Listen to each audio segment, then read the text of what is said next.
Okay, so for our first question that we had submitted, I'm also going to put in the chat so don't feel like you have to quickly memorize it, is was there any difficulty you encountered while seeking medical care?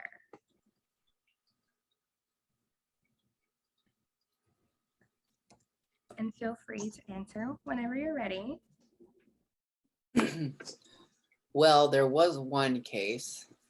I remember it was my first day in Japan, like during orientation in Tokyo. And we were finished with like the starting panel stuff, and there was like some downtime in the evening. So I went and visited my friends and joined one of my friends who came into like the main Shibuya crossing and that whole big area. And this is my first time in Japan, first time out of the States on my own. So my stomach was kind of acting funny. And I think it was probably just stress, but yeah, so my stomach was really bothering me. And I was like in the middle of this area I didn't know. My friend did end up helping me kind of go to like the pharmacy and get some medicine. But again, it was like my first time there. So it was like kind of having trouble figuring that out, but it worked out eventually. I guess for me, one difficulty as an ALT in getting like medical care and having that help from your supervisor that you probably have at your school is getting them to help you if they're like super busy. So probably trying to be at least as proactive as you can. Like your supervisor is supposed to help you because that's their job, but getting them to help you like outside of, I guess, school time can be a little difficult because they can be busy with either their homeroom class or a club activity or also their own family as well.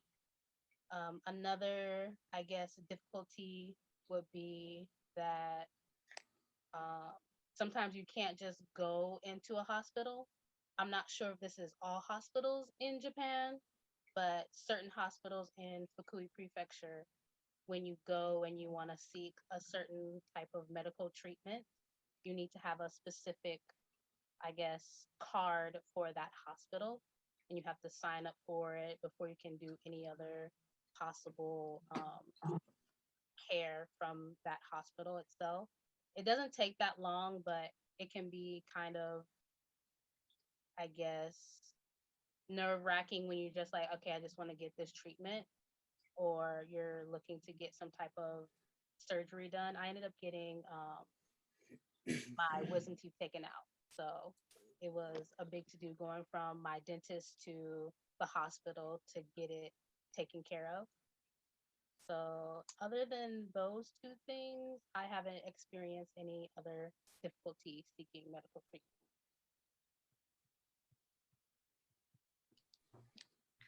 Thank you. That kind of jumps into our next question. Is any advice on getting established with a doctor in Japan? How easy is it to get an RX in Japan that we have been prescribed in the US, or to do things like get new contacts and glasses if we need them?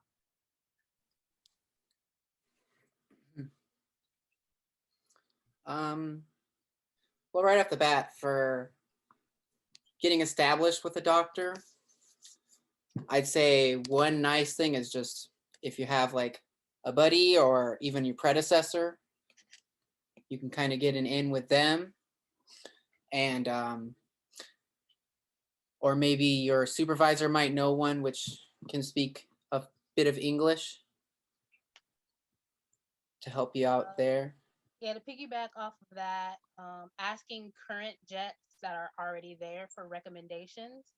If your prefecture has like a Facebook page for their prefecture itself, like we have FJet in Fukui, and usually if you go through like the search bar and put in like a specific term, you can find recommendations of dentists, hospitals, chiropractors, things like that.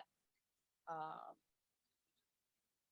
Prescriptions, I never really got any prescriptions that I would have gotten from America, because I think I pretty much brought over as much as I needed, and then I didn't really need it.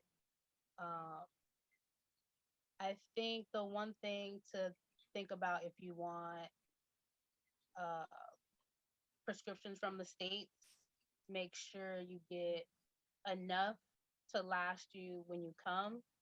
And then before that runs out, get like a friend, not a friend, a family member in the States to get another prescription for you so they can mail it over. Uh, but make sure it's the same amount as you brung, because then they can flag it at during inspection. Yeah. Contacts And and glasses. Uh, my prefecture is known for glasses frames, but I'm pretty sure a lot of people who have glasses ended up getting new contacts and glasses here without a problem. You just have to go through the hoops of like going and get an eye check and doing all that stuff all over again. yeah, I don't need glasses myself, but yeah, there's some certain stores for it and stuff. And to go off of the prescriptions, make sure that your prescription, because there's certain drugs that like you aren't allowed to take to Japan. So make sure to double check that list because those can get you in trouble.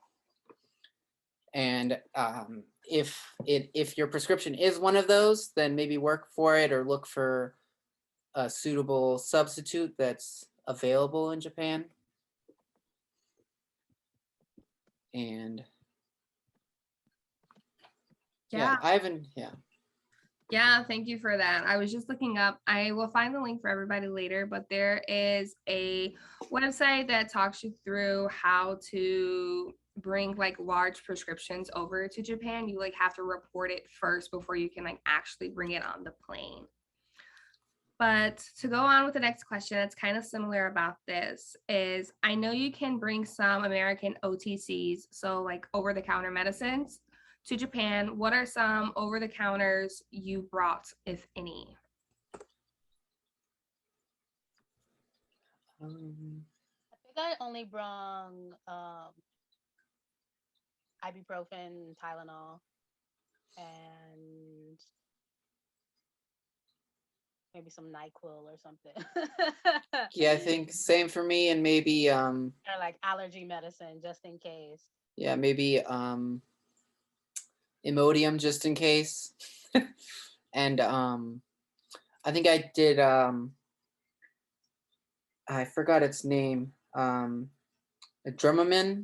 the like anti-nausea one, just in case as well. Yeah, thank you for that. I know I'm not a panelist, but I was in Japan recently, so I'm just gonna jump in just a little bit. I also did bring everything that was mentioned. I brought Tylenol, Advil. I would say for me specifically, because the one thing I would say for you to look out is because our body types are not the standard in Japan. A lot of the amount of drugs that they put in the medicine won't necessarily be enough to fit you. So I did take some Japanese headache pills, like their version of ibuprofen and stuff. And sometimes I would have to take a little bit more for it to fit me. So I would just say, just be very cautious about taking certain medications and not taking too much because you don't feel like it's working for you. But I think for the NyQuil, I did bring NyQuil. Once it got denied, it was taken at customs because in Japan, NyQuil is like kind of like a weird situation. It's approved, but it's not approved. It's just like you kind of wing it if you bring it. If you get it there, you get it there. If you don't, you don't. It's basically it for me. And then continuing with the health questions, we had a few in the chat about dental health care. Can you all talk about going to the dentist? Yeah, I put in the chat to talk to current Jets about possible English speaking dentists. And then when you go to that dentist, you can ask the dentist about specific. I think in Fui Prefecture there might be either one or two English speaking dentists. And I go to one of them when I remember. I think every practice might be different, but the one I go to when you go and get, I guess, your regular checkup, if you miss a couple, if you miss a year, they might have you come in multiple times for the cleaning, which can be kind of annoying. They just want that extra money. Granted, it doesn't cost that much, especially when you get Japanese insurance.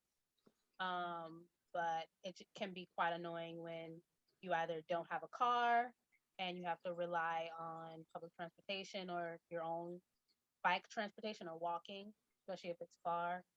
Um, but other than that, um, usually if you have any type of big medical procedure, like I said, I got my wisdom teeth taken out in Fukui. I had to go to a hospital to get that done.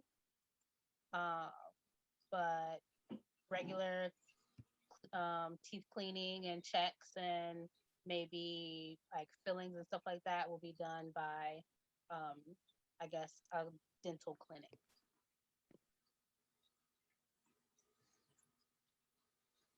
Yeah. And I'm And just gonna, okay, go. oh, I was just gonna say, I know I'm also not a panelist, so dame. But I also have, 大丈夫です。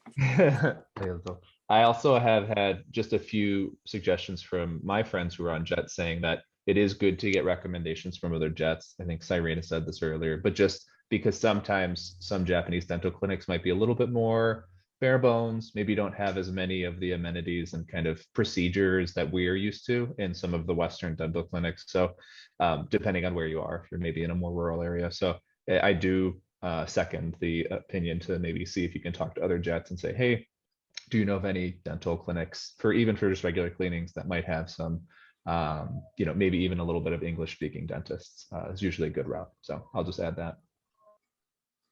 Yeah, I'm also not a panelist, but I'm back. I will also agree with what Tyler said. I just asked the current Jets that were in my town what dentist they went to, and I didn't even second guess that I went to the same dentist. It's very, very much the same as going to a dentist in the US. You go, you see the dentist, they clean your teeth. I did have to have a little bit more dental work done. Like if I had to get a root canal or something, I couldn't do it in my small town. I would have to go to like a bigger city. But getting all that information was very easy because the dentist just like wrote me a recommendation. They called the new dental clinic and they set up their appointment for me. Okay, and for me, I'm actually a cautionary tale. I was foolish and didn't go to the dentist, so don't follow me. My teeth are okay though, but I wouldn't recommend that. But I do remember people talking about there were certain English-speaking dentists around the areas, and again, just look for recommendations. And also for any situation involving a doctor, because I went to a gastrologist and I went to a chiropractor as well. And those two, I need to speak Japanese with them. But if you can't find anyone, if you're so inaka or super out of the region and you can't find anyone that can speak English, remember that Google Translate or some dictionaries are your best friend in those cases. They aren't perfect, but they can get the point across, and that'll really help, especially in situations where they're talking about technical stuff and it's important stuff like that. Yeah, you can't go wrong with Google Translate. I still use Mhm. it. So for the next question is, do you have any advice on how to obtain foreign health and skincare products? How to navigate online shopping or shopping districts that carry these? I see some chuckles. Um, Everyone swears by iHerb.com, because it does have a lot of international products. Uh, I think Japan does carry a couple Korean skincare brands, but you either have to buy online or go like at a brick and mortar shop, which would probably be in a bigger city. Uh, but online shopping is a curse, because they have this I'm not sure if it's in the States now, but you can pay for whatever you buy online at the door. So whatever you pay for, once it comes to your house, you pay the delivery person right then and there with like cold hard cash, or you can pay with a card. Uh, and really, if you just have Google Chrome and you go to a Japanese website, translate it to English, bada bing, bada boom, you online shopping. Yeah, and to add on that, whenever I was looking for some health product or something like that, um, I'd sometimes like try to look up articles of people like kind of rating certain products in in that category. So, a bunch of Japanese ones, what are like the best ones, and they give explanations and maybe look at a couple. Um, and for skincare, obviously I didn't really do much with skincare, but I didn't do that much. But someone who might know is maybe your teachers or someone who works in your school. You could always ask them what's their favorite products.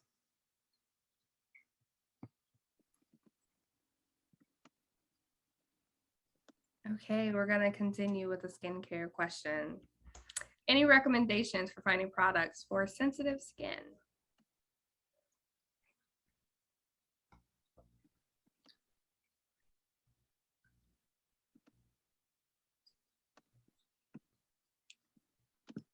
Well, it's always nice to have something that doesn't have, if there's no fragrance, that could be less of an irritant. Um, I think, I guess the one, I guess, advice I would give, especially for sensitive skin, is either learning the particular ingredient that you're trying to not look for or not want in your products, or as I said, have Google Chrome on your computer or Google Chrome on your cell phone while you're in Japan. And when you find products, try and go on their website and look and see if it's for sensitive skin or they don't have that particular ingredient that you're trying to avoid in it. Um, for me, I usually I'm trying to get my skin together, but that's a whole other thing. Um, it's there's so many products that can be like in your face. Some of them do say like sensitive skin on the label in English, but you really want to cross reference those ingredients online before you buy, because then it's a waste, and you don't want to waste money or waste a product that you're not going to use. Granted, you could end up giving it to someone else, but really, just when you find a product, find their website, look up the ingredients, look up what it does for or what specific skin type it's for, and go from there. and you might be able to find just some keywords or key phrases or something on the cover saying like soft or gentle, or I don't think gentle translates to genturu, but um, maybe like you could look that up, or yeah, or even like just Google real quick, like what are some catch word, like what are some keywords that like they use in the packaging usually, like usually maybe this kanji.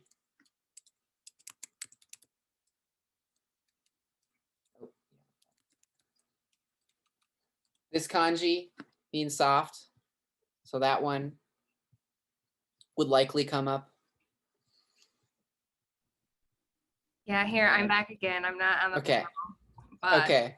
um, Pretty much.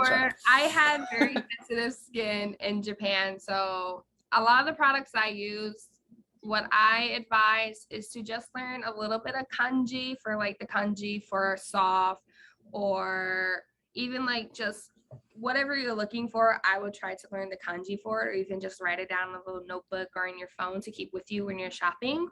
And I would say like if like for me, what really bothered me was fragrance or whitening products. So I would say I didn't realize that a lot of face care products had like nice smells to them or had like the bleaching agents in it. So for me, when I would go shopping, I would make sure to avoid products that had fragrance and the whitening agents in it because it made my skin dry out a lot. I broke out a lot. And when I realized like that's what was causing me issues, when I avoided it, it was completely fine.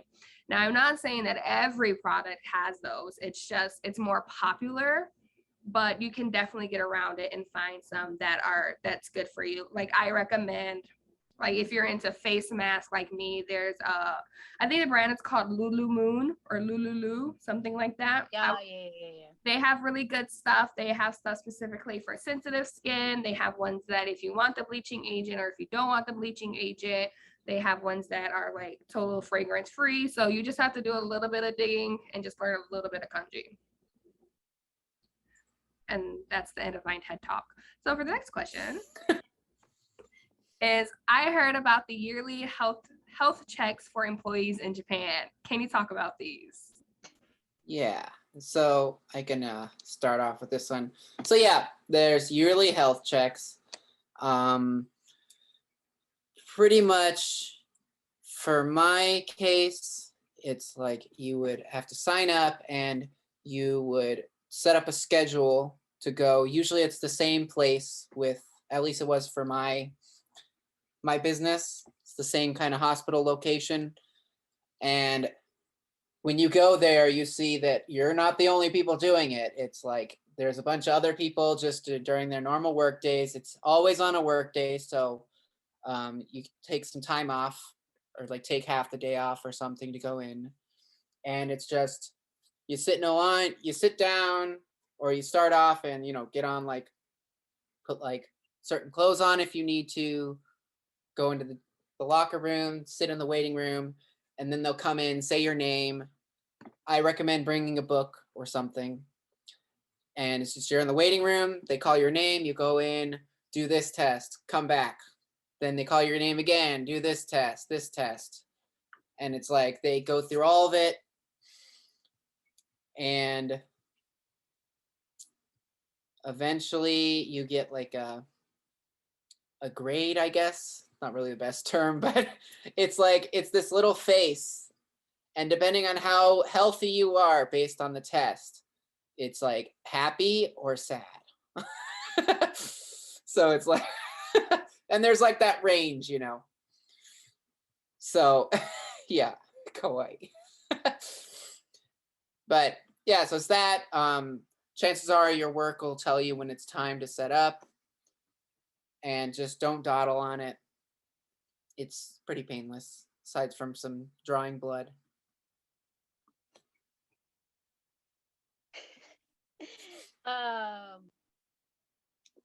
I didn't get a health check until I think,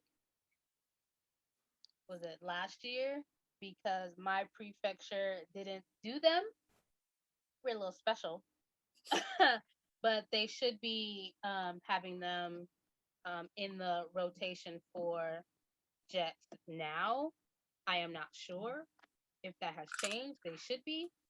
But really, I also recommend when you do get your health check, go when your supervisor goes.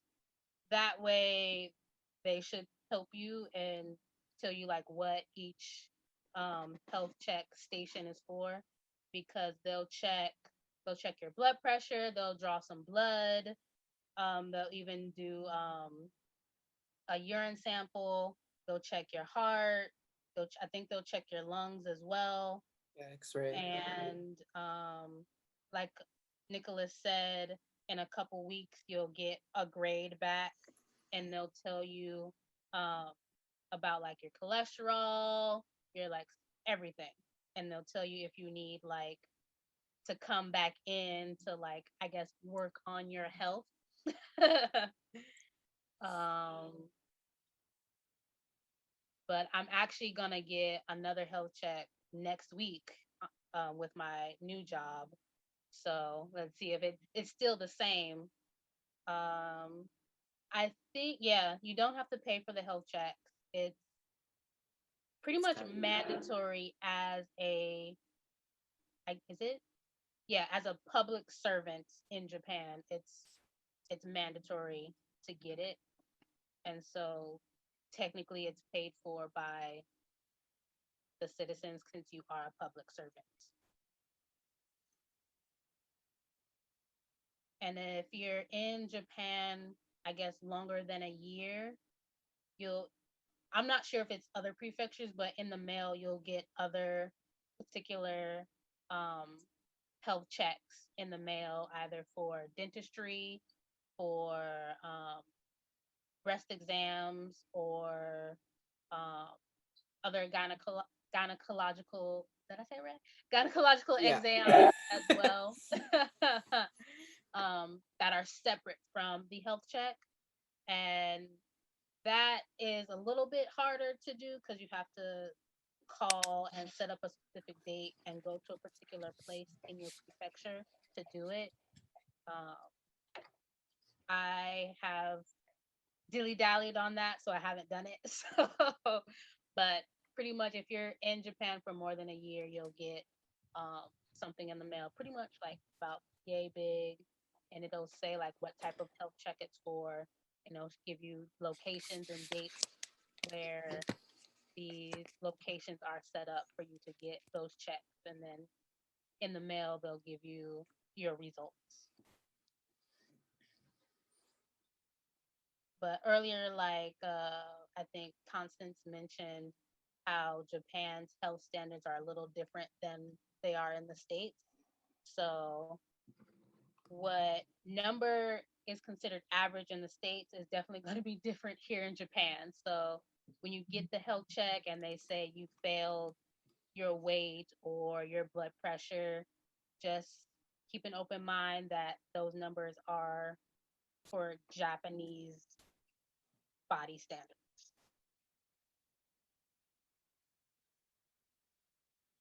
Okay, our next question is very straight to the point. Ways to stay physically active.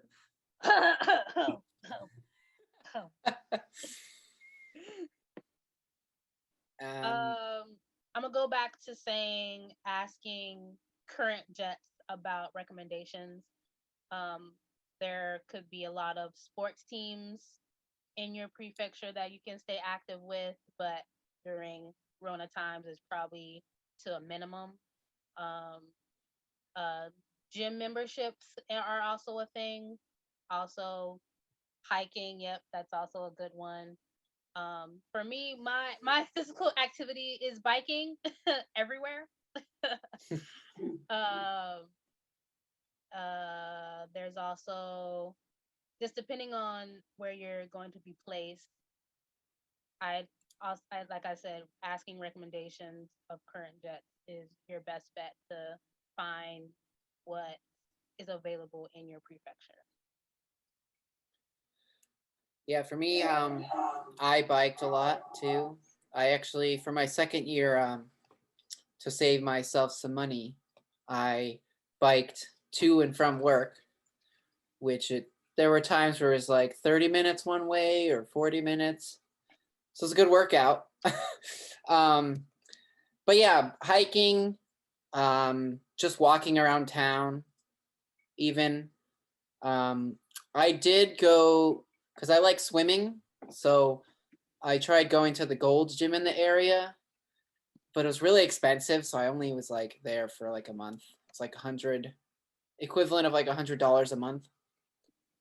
But so you can check on that. But yeah, check for recommendations. You could even try and be active in your school in one of the clubs if they allow you to.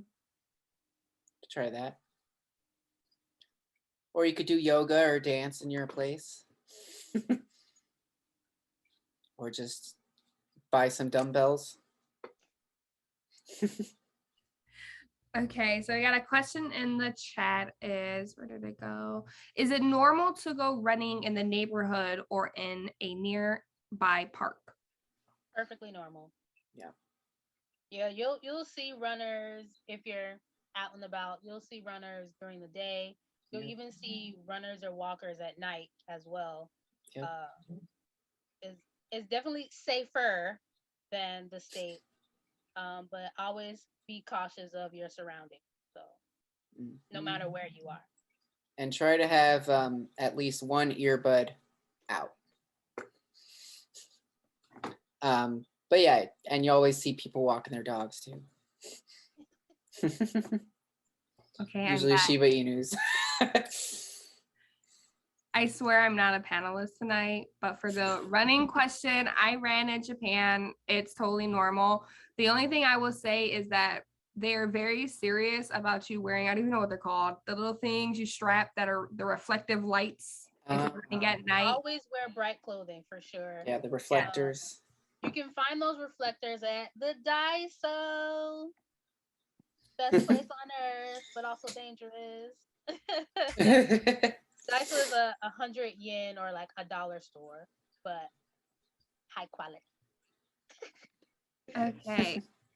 Thank you. So our next question is, could you talk about how you managed your mental health, especially during the first few months while you were transitioning into living in a new country?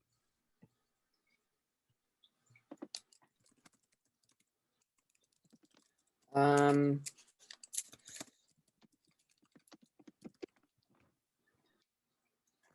so for me,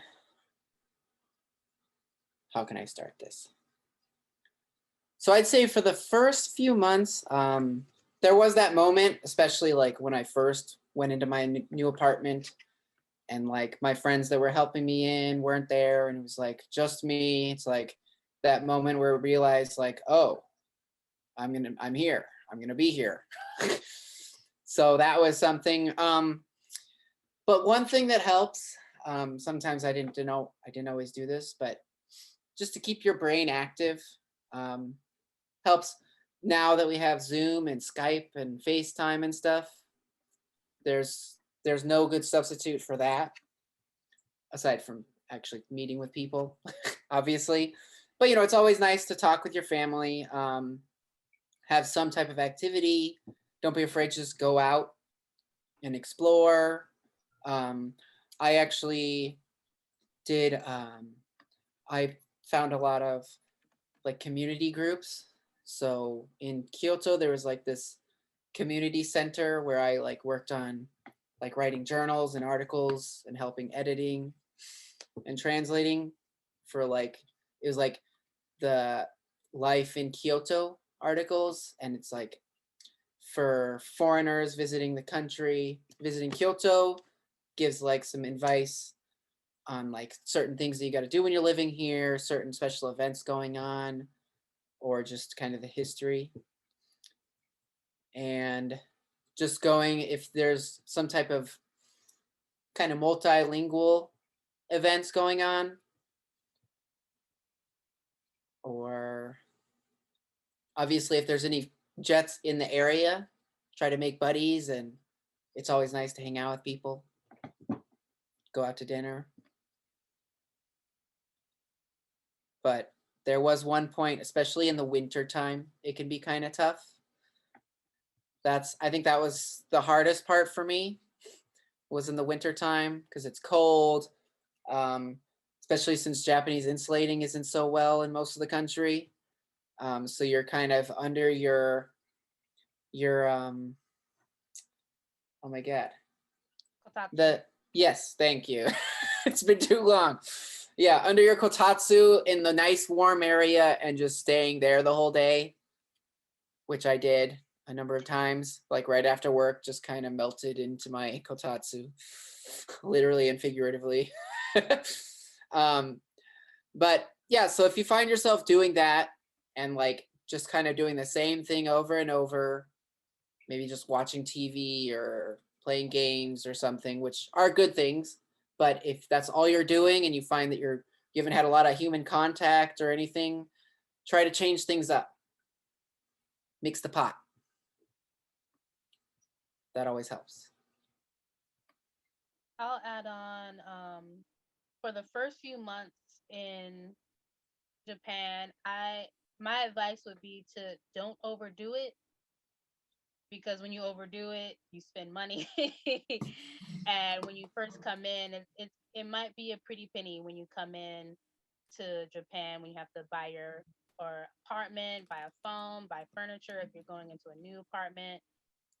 For me, when I first came, my apartment was totally empty. I didn't have a predecessor's apartment to move into, um, and so I had to spend a lot of my money on getting kitchen items, getting furniture, buying a new phone, and all those other things. And so I didn't go out as much as I could have if I didn't have to worry about those things. And also, it is typhoon season around uh, summertime, but by the time you guys come, it should be died down, but it does last until November in Japan, at least at least for where I am. Uh, but getting a routine, but also like changing it up a little bit can be good if you're in the house for long periods of time. Just leave the house for 5-10 minutes, take a walk, just to say you left the house. Cause me, I can stay in the house all day long, no problem, not worry about it. But then it's just like, I've been in the house for this break a long time. Okay, go to the convenience store, get a snack, come back, play Pokemon Go, come back. And at least you said you've been active, you've been out of the house, and you've taken in some fresh air, and you have gotten a new change of scenery.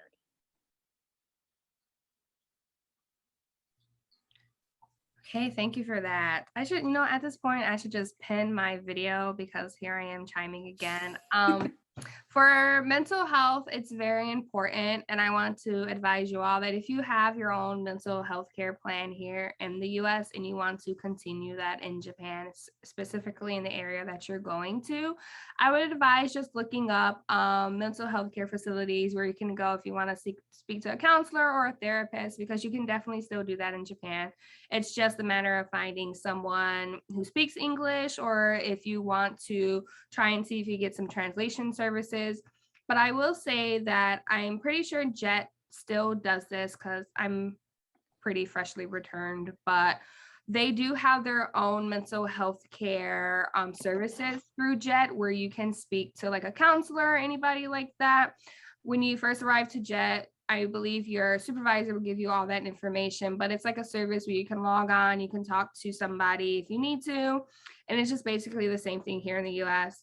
One thing I will say, not to scare anybody, is that the conversation of mental health is very different in Japan than it is from the US. So mental health is not really something talked about. And I don't want to say it's like as far progressed as it is in the US, but it does definitely has its own stigmatisms.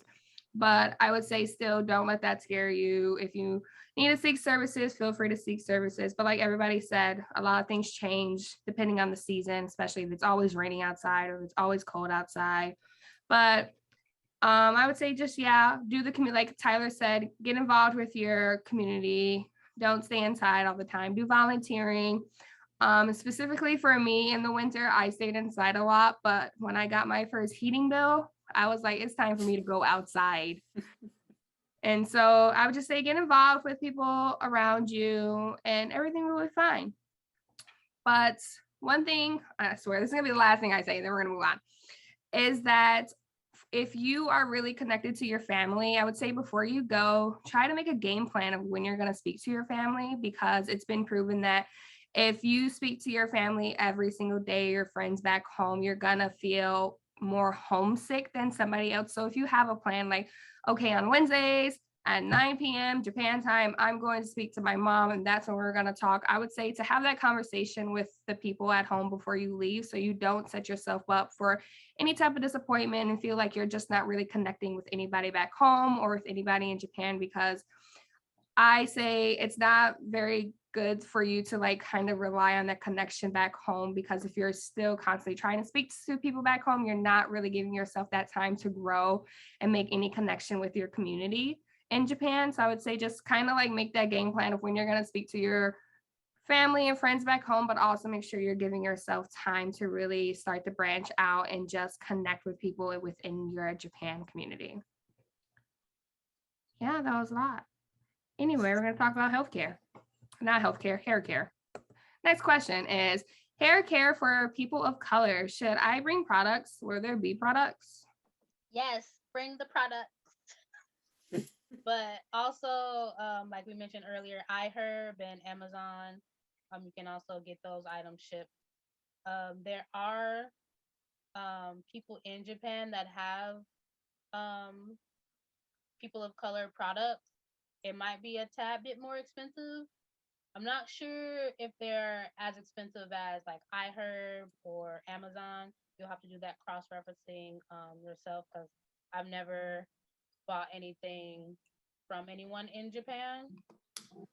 But I have bought products off of Amazon, and that's pretty much. Or if certain people of color are leaving, sometimes they have leftover products, and they'll just ask people if they want them or not. So that's a bonus there.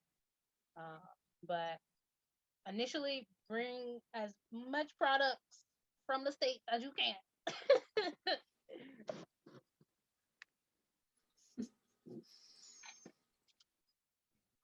Okay, Nicholas is very quiet, but Oh, well. no, it's totally fine. I mean, I would have said Amazon. Yeah, Amazon, iHerb, are your best bets.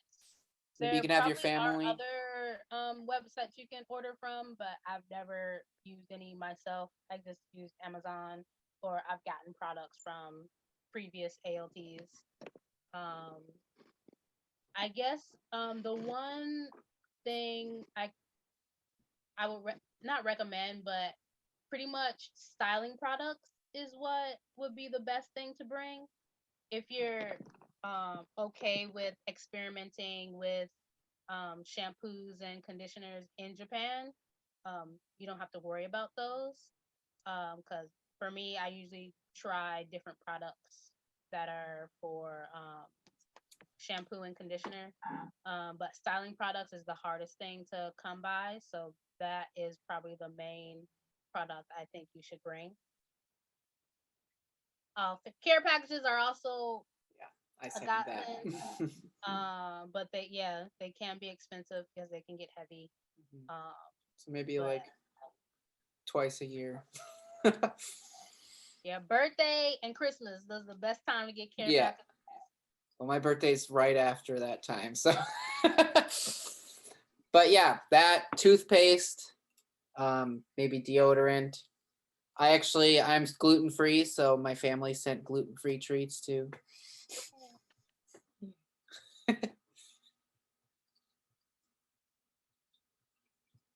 Um, for the luggage, weight limit is 50 pounds. Like 2 check bags are allowed. But if you need an extra checked bag, if you're willing to pay that extra fee, do it.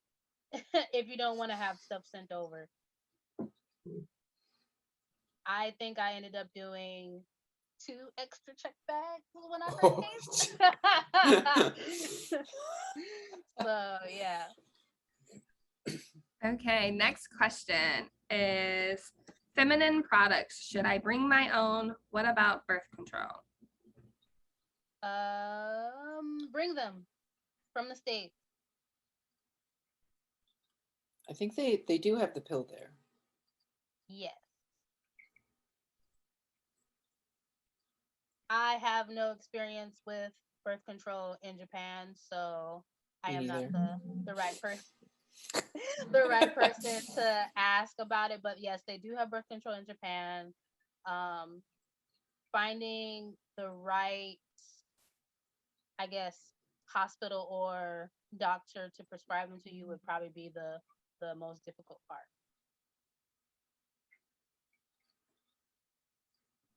And They again, they do have pads and tampons here, but they're slightly different than America.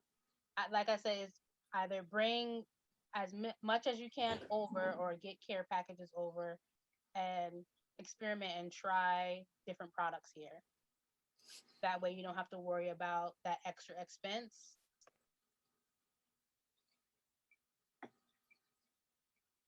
yeah. And again, for certain products or certain types of products, it's always nice just to Google. Usually you can find like an article of a long list, like top products.